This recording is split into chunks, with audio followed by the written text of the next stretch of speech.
Hey, 6th Hour, it's Sally. How are you doing? This video is called What is Escape? And you hopefully clicked on this to find out more about what we're going to be doing over the next 2 weeks. So we spent the first 8 weeks of quarter 3 working on building civilizations in teams. And sadly, the last 2 weeks of that class just weren't going to work that well online. So I decided to put an end to civilization creation before spring break, and we're going to try something new for these last 2 weeks of quarter 3.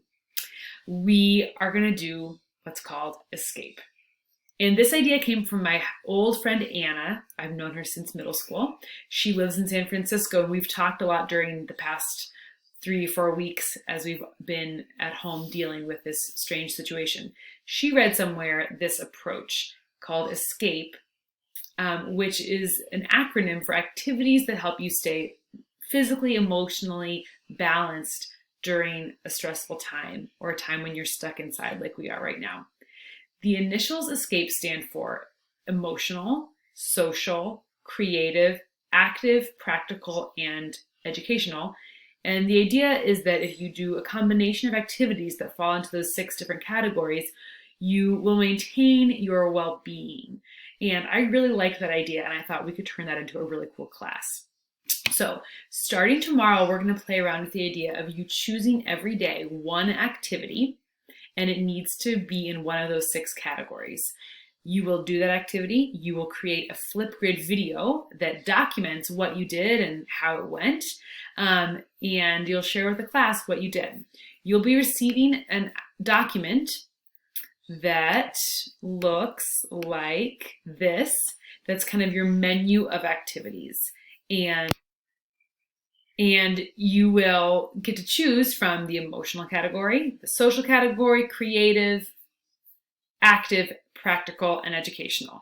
I've put down all kinds of things that I could think of that I think sound really fun and interesting, but you are also welcome to design your own activities. So I've listed, for example, a bunch of educational activities, but you might have one that I hadn't thought of, and it's all good. You get to really design this class. And as long as you're spending 25 minutes a day doing one activity that falls into one of these 6 categories, and then showing us what you did on Flipgrid, you're good to go. So just to illustrate what that might look like, what your week might look like as you go through an escape week, you might start on an emotional day, and maybe you will write a journal entry, or you'll do a mindfulness video to take care of your emotions. Maybe the next day you want to do something social, so you schedule a FaceTime call with your cousin, or you play a board game with your family. Then the next day you might feel like doing something creative, so you might draw, or you might choreograph a dance.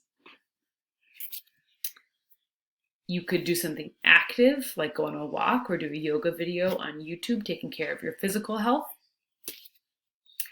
I love this category, practical stuff. You can clean your room, you could cook dinner for your family, you could wash your mom's car, all kinds of things that are really helpful around the house. Your parents are also going to love that category. And then finally, you can do something educational. You could watch a TED Talk, you could read a news article. I have so many more ideas on that document that I just showed you. And again, you get to also design activities that I haven't been able to brainstorm myself. I can't wait to hear what you come up with, and I'm really excited to see how we spend our time together. I will also, I should say, be recording a Flipgrid of my escape activity every day. So I will also be cleaning my room. I will also maybe be trying to learn a new song and singing it for you for something creative. I will also maybe be reading a news article that I share with you for an educational activity. So we'll be in it together, and I'm really excited to see what's in store. Make sure you are on our Google Classroom for Escape. Remember, the code is right here. And I will see you soon.